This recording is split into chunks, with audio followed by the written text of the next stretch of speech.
G'day everyone, it's me, Boomer. I just wanted to do a quick little video to express my opinions upon the upcoming AFL23 game and Big Ant Studios in general. And while this is on, I've got gameplay footage of both AFL Evolution and AFL Evolution 2 to see if you can spot the difference. But all jokes aside, I just wanted to just go through because I saw that they did the launch party a couple of days ago in Sydney with Big Ant Studios, and I saw a few things there, and I also just recently saw the trailer for AFL23, and I thought that I would just express my opinions on these. I might do them for other games, but at this point in time, it's just this one has been a big one for me, since these games, pretty much the AFL games are have been my childhood, and for a lot of Australians, it is in their childhood too.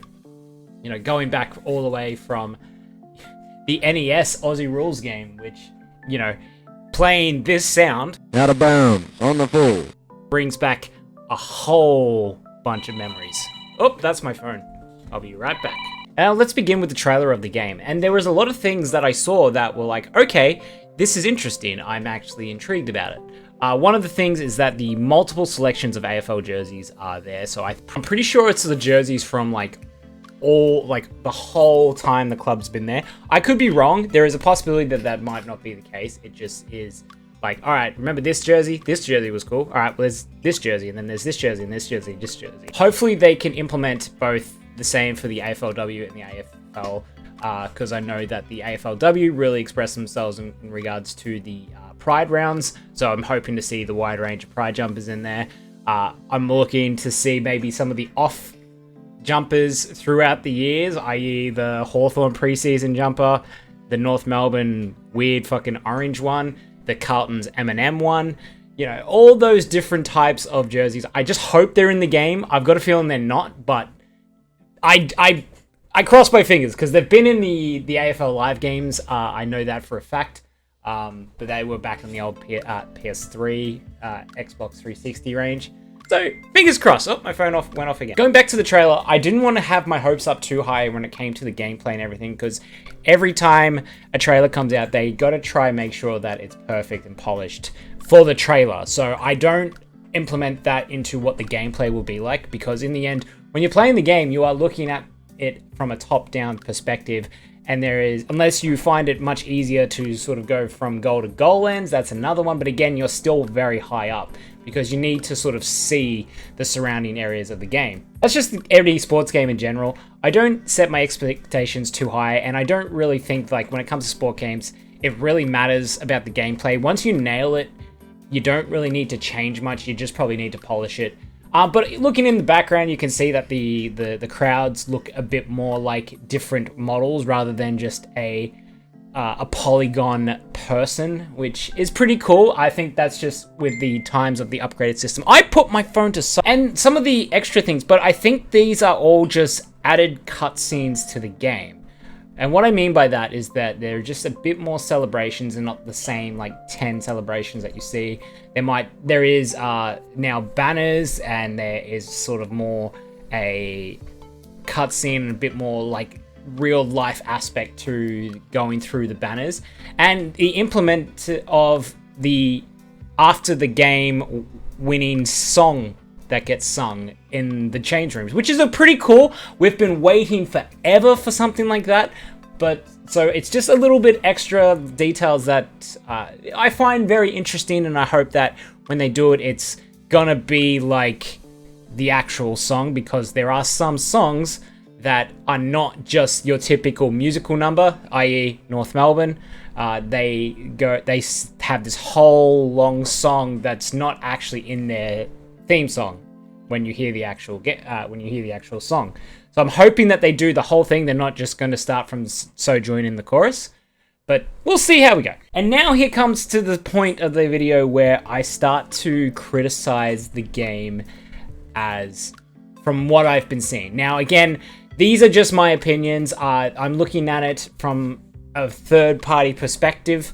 I haven't played the game. I would like to play the game as quickly as possible. I'm probably going to get it on launch, but here are just some things that were said, and it did not impress me.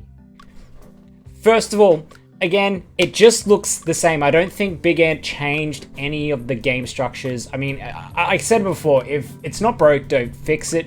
But there could be some aspects to the game where it can change it and makes it its own identity.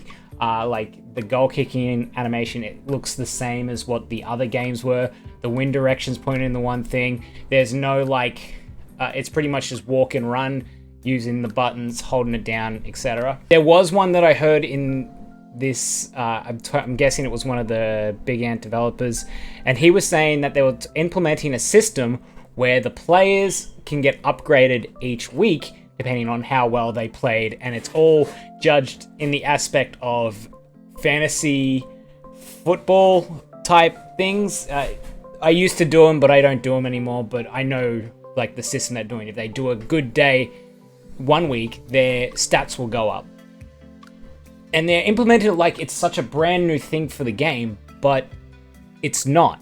It was actually in Evolution 2, and the issue with Evolution 2 was that it didn't work. Like, they did put that as one of their selling points, is that stats will get updated weekly, but they never really did, and when they did do it, it wasn't that big of a difference. There was no change to the team rating, there was no change to really any of the players. They'd either go down a point or they go up a point. That was pretty much it. They never really changed big aspects because I feel like doing that may have looked like it was going to break the game. And there is no talk of story modes. There was nothing like that. AFL Evolution 2 and Evolution had like a my player type thing, but it was basically join team, play at that team for a little bit, then you can get drafted to the other, like to the state leagues, you play a few games, then you get drafted in the AFL. And there's no real build or anything like that. It's just you play games, you earn your stats, and then you just get better and better as long as you play for. But there's been no like storytelling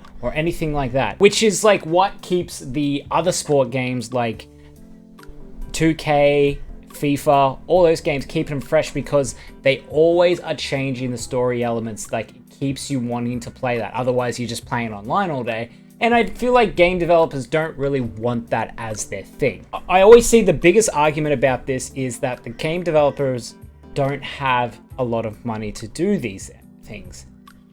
And I think it's bullshit. Like, I really don't think that is the issue here. Because I'm looking at a big spreadsheet, and I'll leave a link in the description below, of all the games that Big Ant Studios have worked on. They have been pretty much working on a game nearly every year except for 2022. And these games have been selling pretty well because it's the niche product that we all want to play at the time. For example, Rugby League in let's go from 2017. Ashes Cricket, Rugby League Live 4. We moved to 2018. The Australian Open, Big Bash Boom, Casey Powell Lacrosse. I'm guessing that's a very niche thing.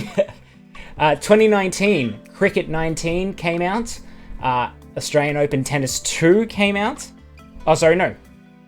In 2019, Cricket 19. So they had a whole year to work on other games. 2020, Australian Open 2, Tennis World Tour came out as well. In 2021, Cricket 22 came out. And then now in 2023, they're working on AFL 23, Rugby 24, and Tiebreaker official game of the ATP and WTA. So another tennis game's coming out. So they have got money to buy these licenses when they never actually had these licenses. So I'm not sure if it's because of the licensing that cost money, but they've been pumping out games consistently. So they're very much sustaining a product that keeps pumping out the machine of games after games after games. And they do it on a cycle of, all right, so we're working on rugby for this game, and then we're not going to come back to it for another 3 years while they're working on cricket. So it looks like they're only really working on a sport for one year, then they'll work on another sport for a year, then they'll work on another sport for a year, and then go back to the sport 3 years ago. So it really just looks like they're only putting years into one sport and then moving on to the next sport and crack that niche spot. It's basically supply and demand. When people are asking for it, Big Ant will just provide it. And I can understand why they won't pump out one the same sport every year. I get that. I totally get that. But when you're pumping out a sport game every third year and it feels exactly the same, that just feels like laziness, and you're really just capitalizing on people just being like, oh, we haven't had an AFL game in a while. Can we please have an AFL game? Here's an AFL game. Oh, thank you. Thank you so much. I really needed this. It feels like that because we've been starved for one sport for a while, and then when they provide it, it's a big cash grab. That's my opinion. I hope it's not the case. I'm hoping this game is completely different because I want it to be like AFL23. I want it to be like AFL Live 2004, you know, where there's story modes in this game. There's so much things you can do with the resources that you can have, like kick Buddy Franklin's fucking 10,000th goal, or, you know, all that stuff. I just want to see something like that. So, I don't know. Tell me what you think about it in the comments below. Hey, if there's any other games that are coming out and you want to hear my opinion on, I'm happy to provide it. I like putting my thoughts on certain games because, I don't know. Thank you for watching. I hope you enjoyed it. Again, I apologize if this is a bit too ranty, but it's just the way I've been feeling about this. I don't have a good feeling. That's my problem, and I just thought I'd want to put that out into the online space. So thank you for watching. Enjoy the rest of your day, and I'll catch you all next time.